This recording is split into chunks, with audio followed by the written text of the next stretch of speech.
Hey love, it's Anisha, your favorite joy coach, and I'm so excited to be back for another episode of the Season to Soar podcast. Today, we're having a very special guest joining us by the name of Cheryl Dillon. So, let me tell you a little bit about Cheryl. Cheryl is a life coach, a writer, and the founder of Funderful Experiences. This is an organization where she helps women create midlife chapters that are joyful, vibrant, and intentional. The co founder of Equitable Mediation Services, where she has spent nearly 2 decades coaching individuals through the emotional complexities of separation and divorce.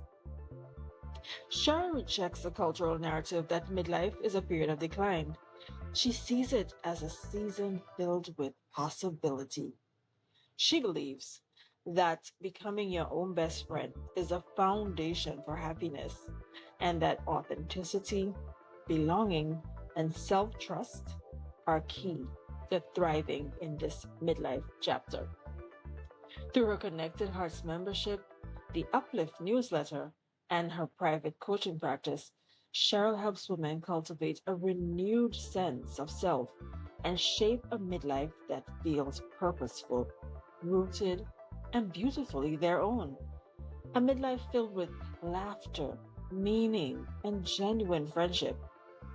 Her approach blends real talk, warmth, and humor, making growth feel inviting rather than intimidating, and supporting women in creating lives that feel aligned, alive, and truly wonderful. Let's get to the show.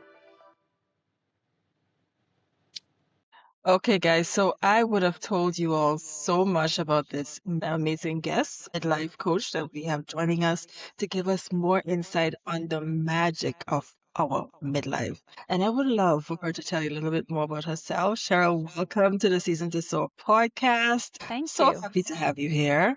So happy to be here, Anisha. Thanks for inviting me. You're welcome. You're welcome. And I would just give you the time right now to go ahead and explain to our audience about a little bit about yourself and what you do. Sure. I'm Cheryl Dillon. I am the founder of a company called Funderful Experiences, which launched earlier this year. I'm located in California, and I help women create midlife chapters that are joyful, vibrant, and really intentional through coaching, private coaching, a weekly newsletter that I write called The Uplift, and my local in-person community called Connected Hearts.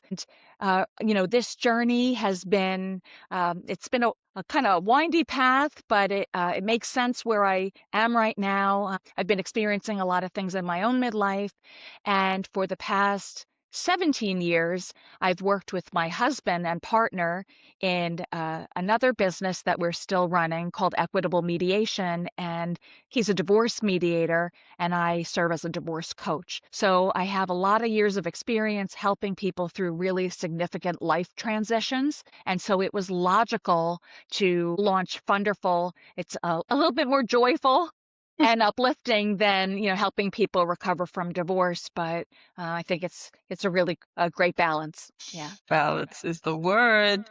Thank you so much for giving us some deeper insight into what you do. And I find it so interesting. It feels like if you're getting to have a really truly balanced life because you're helping people navigate through divorce on one side, but you're also creating experiences and opportunities for people to have more joy in their life. That's exactly right. And Yeah. that's truly important. On this podcast, on this platform, joy is a pillar topic for us. And I recognize, especially in midlife, it's an overlooked life metric. People just get involved with the day to day and we get the next thing done, get the bills paid, get the kids ready. And we Yeah. overlook the fact that we actually need to be intentional about joy. So I truly appreciate what you are doing. It's deeply aligned to the Season to Soar platform. And I'm just really grateful that you're out here doing that. The world needs it. So Yeah. Thank you. thank I you for agree. I that. absolutely agree. So let's get a little deeper. So you would have started, I know you would have worked in corporate and for the last couple of years, you've been working with your spouse. doing mediations. What was it? What was that moment when you recognized that you needed to move from that job to opening up this new opportunity of Funderful Experiences? Love the name, by the way. Funderful Experiences, self-explanatory. Nobody can miss it. Just the thought of saying it gives you a little bit of surge of joy. And for me, it's I love exciting. it. Yeah, cool. Thank I, you. Yeah, I and appreciate it. it's a great question. And really, it wasn't one single moment. It was a Mhm, series of things that added up to something pretty undeniable. And mhm, the real aha for me is that, I didn't feel like I needed to be transformed. I just needed to be my true self and stop dimming my light or being afraid of what would happen if I did. And so, really getting to that insight took quite a journey. 7 years ago, I moved from Chicago to California, right in the middle of my own midlife chapter. And when I got out here, I didn't know a soul other than, of course, my husband. And as I was, settling in, the pandemic hit. So for what felt like 3 years, really between being, self-quarantining and then not having the energy or motivation to get back out there, I really felt disconnected. And so, I didn't really feel lonely per se. My husband is my best friend and I love always spending time with him. But I really felt disconnected from community and any real sense of belonging. And underneath all of that, I wasn't just craving more friends, I was craving deeper friendships. And so, I'm the kind of person, some people like to have lots of friends. The people that watch sports with, or the people you go to concerts with, or the people you go shopping with, or dot, dot, dot. For me, I really have always had fewer friends, but the relationships were very deep. And so we could do all those things together, the fun stuff, the silly stuff, but also talk about the deeper, challenges we were facing. It was really more holistic friendships. And that's really what I love. And I was looking for more of that, especially in this new place, not knowing anybody. And so I also found that, my own family history, my dad passed away when he was 58 and I'm 56 now. And so the awareness of that really shifts your sense of time. First of all, I have no idea how I got to be this age because, when I look in the mirror or, in my head, I feel young still. But of course, years are going by. And so recognizing that made me feel like if I don't do these things now, then when? right. Because time just keeps on ticking. And I also thought about some family members that are, important in my life. My grandmother, who I always remember being a very vibrant, gregarious, social woman in the early, when I was little, later part of her life, sitting in her chair, watching TV, not going out anymore, not traveling anymore, not having really friendships around her anymore. And it really made an impact on me. It was really sad. And I also felt like, how did this happen? And I don't want that for my own life. I have another close family member, and she's on that same path. And so all these things are kind of happening for me. And it was all happening at once, over this compressed period of years, the move, the isolation, the loss, and then the growing awareness of how life can quickly contract if we're not intentional about how we're living it. And so, I knew I wanted the opposite of that. And because I had spent so many years helping individuals, men and women, get through the most monumental life event, divorce, probably second to a death, but in a way, divorce is a death also. It is. Helping them get through it, be resilient, so that they're in a good place to heal and move forward. But I'm working with them at the lowest time in their lives. And I personally felt drawn to create something that reflected where I was in my own life and looking forward and wanting more connection and like you, something that was more rooted in joy. So I started coaching myself through my own midlife transition. Luckily, I have the skills. Right. But this, it's sort of like the shoemaker's kids don't have any shoes. Even though I have all these coaching tools, sometimes I don't follow my own advice or Advice. I don't follow what I know to be a good way forward. I still have fear, a lot of self-doubt, but I also know there's a lot of possibility ahead. And so as I started thinking about these things, I realized that other women need this too. and I wanted to help them find it sooner than I did, right? Because it took me all these years. I wanted them to recognize and be able to make wonderful, joyful, vibrant lives earlier in their midlife. And so that really was the impetus for Funderful Experiences. And it also really supports the meaningful work I continue to do through equitable mediation. So that's my long, windy journey. But, I feel like you can never predict your life looking forward, but you can look back and connect all the dots and see how all of your life experiences and all of your past careers and just everything that's happened in your life can get you to where you are at the moment. And it all makes sense when I think about it that way. I totally agree. There's so much that you said that resonates, and we're like, you're just dropping gem after gem. Life certainly contracts when you're not intentional. So that one, that's like a tweetable. I don't have Twitter anymore, but that part really stood out for me. Because if we're not intentional, the kind of life that we're trying to shape, your life basically shrivels, and sometimes we're just because of lack of awareness, we don't even recognize so much time is passing. Like you said, you still feel young. I mean, you are young, but you feel vibrant and alive and well, and you are. But when you look at the numbers, it somebody else might tell you no, that shouldn't be at this case, but that's Yeah. because you are intentional with how you want to feel and how you want to show up in the world, and that's Yep. so important.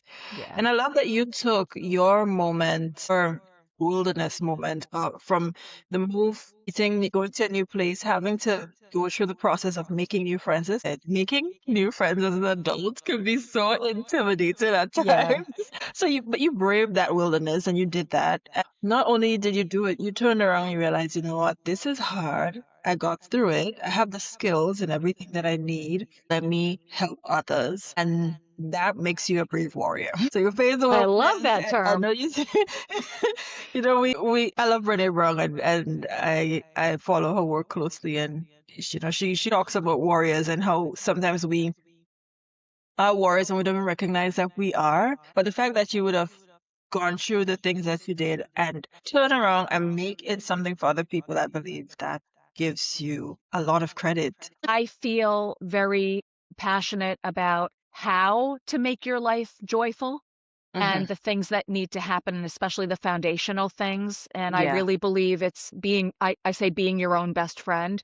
It yeah. all starts from within, and it starts from being yourself, which Mhm. many of us, from a very young age, we've been conditioned to hide parts of ourselves that we feel won't get us love or acceptance, and we've learned these messages from parents, teachers, media, friends, all these messages about the right way to look or the right way to act or the expectations about how to have a good life, getting a good job and making a lot of money or having a great spouse or, all those things that are so cliche, but society, like it's all baked in. Sometimes what Love happens for us is, unfortunately, we mold ourselves to fit certain things that we believe are the right way to do things or to meet other people's expectations or, you know, expectations, those societal yeah, expectations. They for sure.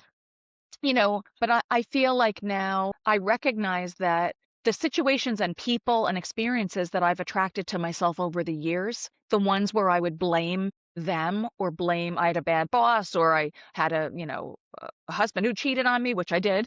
Not this one, but we've been married 20 years, but the first early marriage, but all these things, it's them, they're Mm, horrible. But then I feel like I really believe this. It's what you put out is what you get back. And right. so a lot of how I was showing up and what my energy was, I had, really low self-esteem. I really didn't know who I was because I felt a lot of criticism from role models growing up. So, you know, judgment and criticism. And so I really never felt comfortable being my own person and having my own thoughts and feeling strongly about who I am and what I wanted. So now that I'm starting to really look at those things, I'm realizing a lot that that is why my life was the way it was. There was good stuff in there, but the stuff Yeah. that I don't really think was so fantastic, a lot of it came from me. And so now I'm doing really hard work to change those things and to be more myself and to figure out who I really am and to be that person and go through the fear of being that person, but to just be that person doing it.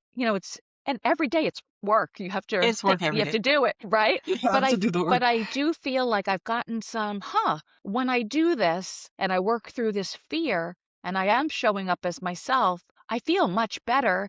And I am attracting different people and situations into my life that mirror that back. So I'm getting the recognition, this works, all the things Yeah. I coach other people. Oh, yeah, it actually works. If you're Can. willing to do the work on it, you will improve your life. And so that's why I say you have to be your own best friend. That's the term for being yourself, for talking to yourself kindly, for giving yourself grace and compassion and treating yourself the same way you would treat someone you love. You And love. You that is love. the Yeah. beginning of when everything opens up. I think two gifts that you shared earlier is the fact that you had better results when you stopped dimming yourself, you stopped Yeah. shrinking yourself. And I love that being in midlife almost gives you the right of way to free up and liberate yourself a little bit more. You get to midlife, you realize this is my life, and I Yeah. get the choice to live it as I see best. And you stop caring so much about other people. You start being true to yourself, and that authenticity will set you free in a way that no amount of money, no amount of artificial power, no amount of, you know, credentials or people giving you applause could. It's really satisfying. So I love that you mentioned that. And the other thing that is really valuable, I know this worked for me, this was a powerful one for me as well, is the pattern recognition. That Yeah. you recognize all the things that you did in your life, you were able to weave it together to create something whole for yourself and for others. Yeah. And that is so precious. And I know that was one of the things that helped me as well to create the Seasons of Soul platform, recognizing that, gee, if every time I do this and disaster comes, maybe I wouldn't do it this way this time. And then, yeah, that changing the way I approach things, and like you said, voila, much better Yeah. results. And that made me realize it's not that it's difficult to change, it's just it requires you paying attention. So there's that pattern recognition thing, priceless. I'm glad that you mentioned it, and I'm glad that you use it to then build programs to help women to catch it on Yeah. quicker and move forward. So Yeah. thank you again. Love that part. So we're gonna continue our conversation. Now, when you find that someone has successfully moved through a midlife shift, what is the most surprising or positive change that you witness from the work that you do? What do you find most rewarding about the work Yeah. that you do? That's a great question. It's much of what I just shared. Right. The profound shift is when a woman, she's moving through a midlife chapter and she becomes her own best friend. And Uh-huh. she does start to implement speaking to herself more kindly, being in touch with her body and how she feels and what she needs, and not getting completely drained, recognizing before she gets to that point that she needs a break or she needs time to herself, or maybe she didn't get a good night's sleep or she didn't eat well, or just being in tune with herself and Right. being able to put up some boundaries, that because for women who have spent their whole lives being the good girl or the responsible daughter or the strong woman or the whatever, this All the caregiver taking care of everybody else, it doesn't come naturally. Even if Exactly. she wants in midlife and recognizes, I want to live more authentically, or I want more meaningful friendships, or I want more meaningful experiences, or I want to be myself, wanting it and putting it into practice, that's two different things. So Yeah. it's good to identify what you want, because you can't figure out where you're going unless you know where you want to get to. Right. But it's so profoundly gratifying when she starts to internalize these things and follow them in her life, and again starts to see the results, to feel lighter and better and happier and more comfortable, just being her. I love that. I love that. Just living as her true, authentic self. You just mentioned, though, that there are women who resist that based on, you working with them. What do you think is the single biggest mindset block that keeps women out of that process you just talked about, where she's fully herself, she is in tune with her body, she understands what's going on, she knows when Yep. she needs to rest, she knows what she needs to push forward with her goals, and just have them on paper. What is Yep. the thing that you feel keeps us out of that mindset thing that keeps us blocked and keep us from moving into a more joyful, wonderful life? Yeah. Yeah, that's a good question. I think they're so used to sidelining their own needs that they Mm, don't even notice when they're doing it. So it's, if you're living your life on, like I say, on autopilot, mhm. where you're just doing, you're going through the motions, you're making everything happen, you're checking off all the things on your to-do list. Like you have this big load of responsibilities, to help the people you care about, to take care of everybody else, if that's all you know. And by the way, for a lot of people, again, they've been conditioned this way. That's how you get love, by Yes. by doing for everybody else. If that's the way you've been conditioned, it's not always so easy to have the awareness that that could be the reason that you're not so happy. So it's really more, if she's so used to sidelining her own needs, or she's so used to not even being in tune with what she needs because no one ever asks her or cares, and she hasn't actually looked that way because she's so used to directing everything outward, that is the block. And it's getting her to acknowledge these things and to not feel guilty, because again, even if it's so unnatural for many people to Yeah. start to make this change, Yeah. to direct some of this love inward, or to carve time for yourself, or to think about your own needs, means like, I'm taking it away from giving it to other people, or I don't deserve this, or that maybe she feels guilty to do it. It's a lot of shifting that has to happen to the mindset in order to overcome that. And I try to help her see that by being a better friend to herself, taking better care of herself, having more joy in her own life, lets her give more easily to other people without getting drained so much by doing it.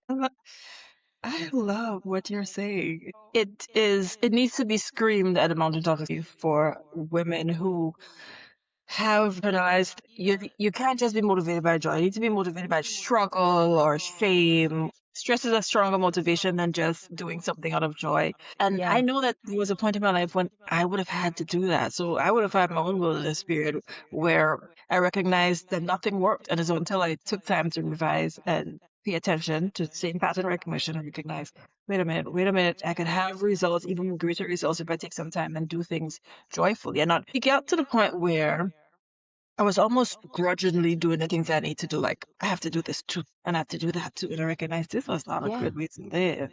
And I guess this is what you're talking about when you say that as women, we need to, take that time and recognize why it's important to be our own best friend and treat ourselves with, with kindness and grace and compassion. You spoke about those things earlier. And I yeah, guess that is a shift, for to move from thinking that you obligated to do all these things. And we love our obligations. To be honest, the things that we're responsible to in our midlife, I'm sure we love, because most of our obligations are around our families or around the the things that we are responsible for. But it's just that when it comes, sometimes when we do things and we're more motivated by struggle and the shame, if I don't do it, I'm gonna look bad. So there's a shame. yeah. It comes down as a heaviness instead of doing things joyfully. So thank you So for yeah, so Anisha, you said something that I just want to point out yeah. and reflect on for a minute.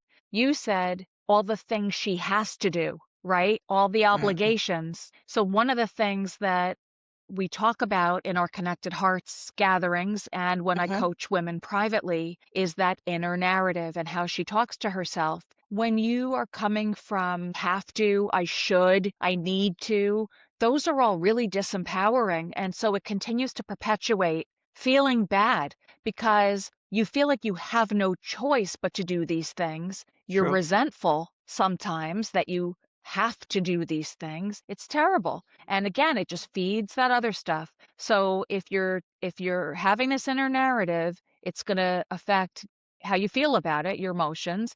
That's going to affect how you show up in the world. How you show up in the world is going to feed your inner narrative. So Mm. it's a loop. Salute. And So one of the things that we talk about is reframing. And so it's really going from should and have to and need, which are all disempowering, to I choose to, I intend to, I will.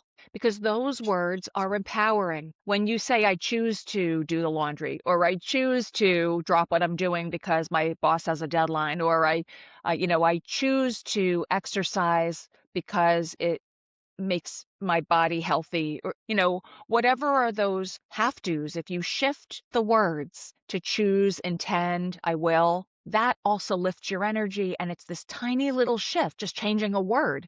But there's a lot of words, have a lot of meaning, and words have a lot of they carry a lot of weight, They you know. do. I love that. I choose, I intend, I will. Love Yeah. it. Another tweetable if we had Twitter. And you can keep going, right? It's like, I choose to do the laundry so that we have wonderful clean clothes to wear. You Right, see? Because if it's just, oh, I have to do the laundry, but right, it's, I choose to do it because the result by doing it is this, and it's always this positive thing. So it's, right. again, reframing to something that's more empowering. And Mhm. and when you start to change your words over time and practice, that becomes your new normal and your auto. That's how you just talk.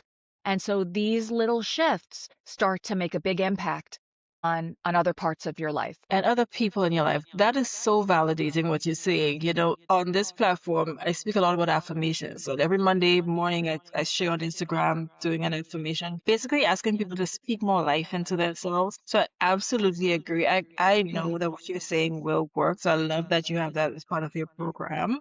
And I'm sure you're having amazing results with it. Because so much of the times, and that helps to move us from victimhood as well. When we recognize that we actually have the tools we need to create joyful results. And it can Yeah. start by just the things we say to ourselves. Simple, Yep. you Yep. know? So I'm Simple, back. but not easy. Not easy. Not easy at all. Yeah. Because, and like you said earlier, it's constant. Like you have to, this is some of, using affirmations and speaking life over yourself and doing this joyful work is something that you have to reinforce every single day. It's like brushing your teeth. You need to top it up every day. Otherwise, there'll be chaos for Yeah. yourself. And, when anything is new, it feels uncomfortable, and it's not natural to be doing these new things. And so it's really important to not beat yourself up if you don't get it Right. 100% of the time, because that will also create that loop where you feel Yeah. terrible. So you just want to be kind to yourself. Give yourself compassion, give yourself a break. You're doing the best you can. If you start a sentence with I should, catch yourself and Mm, start the sentence all over again. I choose to, because these little bits of awareness, right? So it's not like, oh, I didn't say it, and then you feel mhm. horrible. It's like, no, just let me just back up, rewind, and let me start that sentence again. It's just, again, having this awareness and starting to put it into practice. And the more you practice, the easier it will get and the more natural it will feel. And it will just become your new way.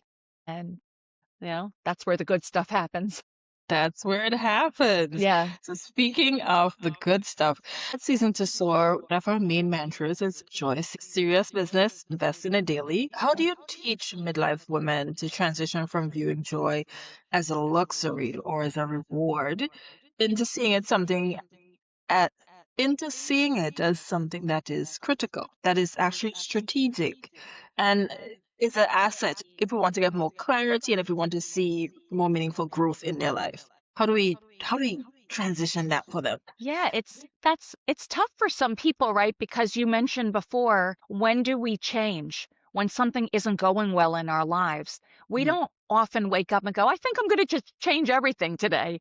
It's usually there's something that's creating a problem that isn't working anymore, whether that is, losing a job or divorce, maybe, spouse passes away, you move to a new location. It's usually like some significant transition, or it's some challenge, maybe a health issue, or, something's not going right, and it's not going right for a long enough period of time that you can't ignore it anymore. And, Mm, just, okay, all relationships are supposed to be this way. Like that's, it gets louder. Whatever's not working, it gets louder. that it does. You get to a place where you can't ignore it. And it's scary because the fear of changing something sometimes is greater than the fear of staying uncomfortable in the pain. So you want to get yourself to a place where it is absolutely intolerable to continue living the way you're living. The only choice is to make the change no matter how scary it is, because what's on the other side for you has such an upside, whereas if you stay where you are, you already know what your life is. There's no Yeah. upside. You know, you're kind of stuck in it. So I have a friend, a childhood friend growing up, and she had to clean her house twice a week. Her mom was really strict. So Mm. some days she couldn't come over after school for us to play because she had to clean. And so the way she grew up was, it's like no fun until the work is done, or no fun until the chores are done. And that was her Right. conditioning. And we Right. all have something like that. No dessert until you eat your vegetables. Or, we believe these are beliefs. A lot of these beliefs come from somebody else, back to parents, teachers, media, friends, etc. Conditioning. If that's the way you're living your life, these beliefs, they no longer serve you. You get to reframe them or let them go. So if there's a belief that's not yours, or it used to be yours and it doesn't fit anymore, the great news is you get to choose to let it go or to shift it into something that is better serving. Having joy first is so strange for people. Mm-hmm. I'll go to that party if I get all this other stuff done, or I'll go make friends once I'm retired and I don't have to, I have more time. There's You have always to go some to work. excuse where Yeah. you're putting off living, and because you don't put a value on putting the joy first. You never lived that way, so you don't understand what that means. I believe that joy is the fuel. Everything is easier to handle when you have joy first, when you're joyful, when your energy is up, when you Mhm. feel happy, when you have hobbies you love, friends you love spending time with, things that you just lose track of time because they're so meaningful to you, you don't even realize how many hours are passing by. You're just in bliss. So again, it's really about the reframing Yeah. and, coming up with some new mantra or some new belief where it's like self-care isn't selfish, or joy is the main meal, not the dessert, or whatever is going to help you reframe and make that a part of your new beliefs. Sometimes I think for people experiencing it, then they say, oh my gosh, I've been going about it all wrong my whole life. I do feel better. I do have more energy. This is a better way to live.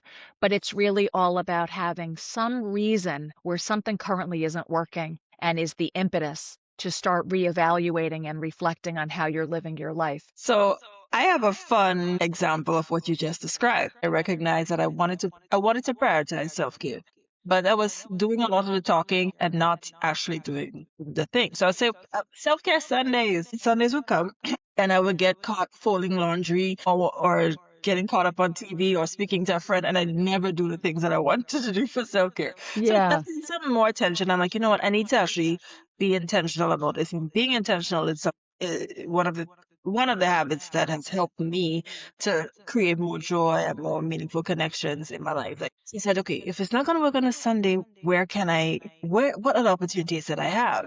So I started writing what I consider to be self-care. So Okay. self-care for me is going to the beach. I live on an island. I should be going to the beach, right? Oh, no, I should. I intend to go to the beach. Let me start correcting my language from now. We're going to get this right. I choose to. I choose I to go to the choose to go to beach. the beach every Yeah. week. And, I choose to deep treat my hair. I choose to put on a face mask once a week. And I was recognizing a lot of time was passing and I'm not doing that. So you know what?